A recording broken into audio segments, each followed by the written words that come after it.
All right, Taj, we got the Denver Nuggets, and the Nuggets finished third in the Western Conference, the Wild Wild West, and this is the second time in a row making it to the Western Conference Finals. Not a that we just sweeping that under the rug. This is the second year in a row making it there. So what are you making it? No, What? that's not it. They didn't make it the year before last. Yes, they did. No, it was Portland and Golden Oh, State. Portland. It was Portland. Yeah, yeah, yeah. You're right. But it was there was one game away from making away from the Western Conference Finals last year. So what do you make of the Nuggets? Bro, I mean, the Nuggets. I'm kind of like twisted with the Nuggets. Like this is a great young team, but I also feel like they benefited as a lot from the bubble. You know, like I feel like though they are one of those teams that benefited from the bubble in terms of not having that pressure that you would usually have in the playoffs and traveling on the roads. That's why we see Jamal Murray having historic performances. You dropping 50 points back to back games. That is unheard of. Going on the road, beating teams like the Lakers, beating teams like the Clippers, like coming down from 3-1 twice. Like I don't think that happens if the circumstances weren't where they were this year. I don't think that happens if we were in regular circumstances and they would have to travel. Like I don't know though. They had a historic. What they did in this postseason was historic and unprecedented. Now I don't think we'd ever see that again. Reason being, if we probably won't be in these circumstances again. But the Denver Nuggets, they're still a great team. They were the number 3 seed this year. I think last year they was the Number second three. seed. Number So three. this team is slowly creeping up the rankings. Like this is one of those teams that has been knocking on the door, and I think they're almost ready to push through. But I think they're gonna have a little bit of a step back this year because they're losing guys like Millsap. They're losing guys like Jeremy Grant. Those guys are gonna be off their books this year. And so they're gonna have to make up some. They're gonna have to make up some slots on their team, and they're losing Mason Plumlee. Torrey Craig, they're losing him as well. All those guys played key roles in this team's success this year. So they're gonna have to do some job in free agency. I don't know, maybe you're losing Millsap. Maybe if you could get Ibaka for the cheap. I don't know how cheap he's gonna be, but I think he's gonna be way less than what Millsap was on there for 30. So they need some defense. Maybe if they could get like a guy like Ibaka in there. Maybe if they could get like a forward. I don't see this team making any trades. I don't think anyone on that team is tradable. I think they like Gary Harris. I don't think they're going to trade him. I think they like Murray. Well, what's the other guy? Will Barton. I think when Will Barton comes back, he's going to solidify that forward spot. Don't forget they're missing Will Barton. I was telling people Will Barton is their best defender, and they were missing him the entire playoff. People didn't even realize that, and he can score as well. So he's going to be back. So I just think this team they just need a good guy, a good power forward, a big guy that can, take some of the blows for Joker. You don't want Joker in there just getting all the blows from the centers like the Anthony Davis is.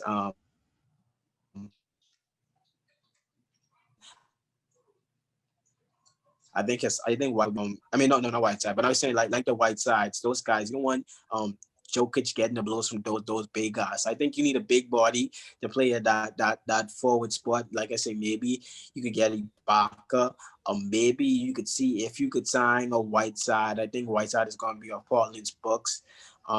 Maybe get guys like that. Other than that, this team is and maybe improve your bench because you're missing some. You're gonna be some key guys are going into free agency like a Torrey Craig. Maybe you can improve your bench. Maybe get a shooter. Maybe a guy like I think Carver is going to be on the market. Maybe you get a guy like that. Even an Avery Bradley. Maybe you could get a guy like that. But this team isn't too far from. I don't know if they can make the finals because you got the Lakers, you got the Clippers. The Warriors are going to be back. I don't know if they're going to make the finals, but conference finals, maybe at best. This team can still make the conference finals, maybe, but they're not far off. They're not far off.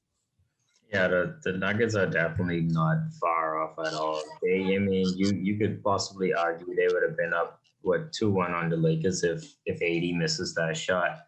And if we just think about it, these brothers came back from 3-1 twice, and Jamal Murray, like I've never seen any. That Utah series, I think it was like game 5 or game 6. I've never seen anything like that in my life. Him and Donovan Mitchell going back at each other Like I've never seen anything like that in my life. That was probably the highest level of basketball I've ever seen played. Like they just went back and forth each other and just kept raising the bar and they kept answering the call. Jamal Murray is the real deal, and he doesn't show it in the regular season, but same thing as last postseason. Like it's not really Jokic who carries these guys in the postseason. It's Jamal Murray because Jokic, he's a big, he's 7 foot. He can't really get his own shot. He can't do ISO like that. So you need a guy to really do that for you in the playoffs. And Jamal Murray's been doing it. He's been doing it for. He did that last year and this year. In terms of like, I think they're gonna get exposed on defense next year. What these guys do, they built a pretty good system surrounding Jokic and Murray with a lot of guys who can play defense. Gary Harris, Will Barton, and Paul Millsap. Those guys they got some really good players who could play defense. They'll still have Gary Harris and Will Barton coming back, but what's the guy's name who they got from OKC? I forgot his name, but he's gonna be leaving, and they missing. Doja? No, not I can't remember his name, but Jeremy Grant. Jeremy Grant. They could be missing. They might lose a lot of those guys next year, and them losing Paul Millsap is probably good for them because he was making like $33 million, and he did close to nothing for them in the playoffs. I mean, veteran presence, you could argue, but these guys, Jokic and Murray good enough now. They had some deep playoff runs. They don't need, it'll be good to have some championship experience, but Paul Millsap wasn't bringing that. He was on the Raptors. They was getting sweep all the time from LeBron. So, I mean, if they could probably bring in another veteran guy on a minimum, with championship experience, that's probably the same thing they could be getting from him that they got from Paul Millsap this season for less. But they have. I mean, it'll be interesting to see what they do in this offseason because free agency is going to be a mess. We can both agree with that. It could be a lot of teams. We can see a lot of bad contracts get thrown around and a lot of bad moves get made this free agency. So hopefully they make the right moves and don't get affected by that. Like I said, this team needs they're going to be missing Jeremy Grant. Like maybe, like I said, they need a big guy that can score. I mean, they do Michael Porter Jr. coming off the bench. So let's not forget about him. We don't know what he's going to be next season. We saw him start to emerge, coming out, but he could be that third guy we're talking about there. The problem with Porter is yes, Porter can score from anywhere. We know Porter is great offensively, but Porter's defense is it's just not you just can't keep him on the court. You can't have that guy on the court playing small forward, and it's not particularly him. It's the position he plays. He plays small forward. Every night you're going to be going against a guy like LeBron, a guy like KD, a guy like Kawhi, a guy like Paul George, a guy like Jason Tatum, a guy like Jimmy Butler. Every night you are going against those guys at that position. It's the position he plays that is killing him. So you don't want those, and he's their worst defender. It's just the worst. And the fact that he's the worst defender at the position where most teams' best player play, that is the problem with Denver. So I trust me, I love Michael Porter. I want to see him on the court, but my God, you got to get in the gym. You need to put on some muscle. That skinny frame it's not gonna work. It's not the fact that he's just skinny. He's tall and skinny playing small forward. He's too tall for small forward. He's 6'10" playing small forward and he's skinny. If you're not gonna be Kevin Durant and you're gonna be that height and that size, I don't see you're gonna really get exposed on the defensive end. But what they would really want is for Will Barton to come back, which I think he will. I think Gary Harris, he's going to be back. He missed a lot of games this year too. They got Murray, they got Nurkic. Yeah, like I said, they just need that guy at that power forward position to really hold it down. Maybe they get a Justin Holiday for cheap, something like that. Porter, I know they want Porter on the court, but he got to improve. He got to improve his defense. And he got it and what I want to see from this team, they need to get more guys involved in the offense because he saw in the playoff there really was a two-man option. It was Murray. Yeah, Murray was option one. Joker was option too. They were Yeah, 2-man team. And I hate to see only teams 2-man team. move Yeah. towards that. Like they remind me of my Celtics.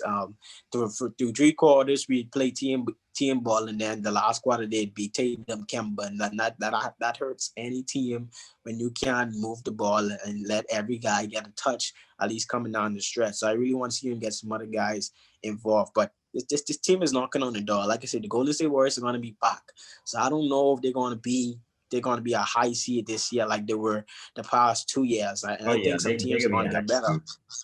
They I don't yeah, see them. They're not going to be top.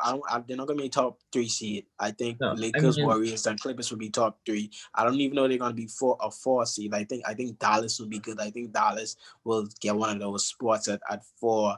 And and Houston still has James Harden and Westbrook. They're going to have another year of experience. So Denver, like top 5 seeds, is going to be really tough to get a top 5 seed. But Denver definitely has the talent to make it. Like they could beat anyone. Let's just say that they could beat anyone. yeah. They could beat anyone because they're shooting. So that's the reality of the situation. And they also could get knocked out in the first round, like from Utah, like what we saw this year. They were down 3-1.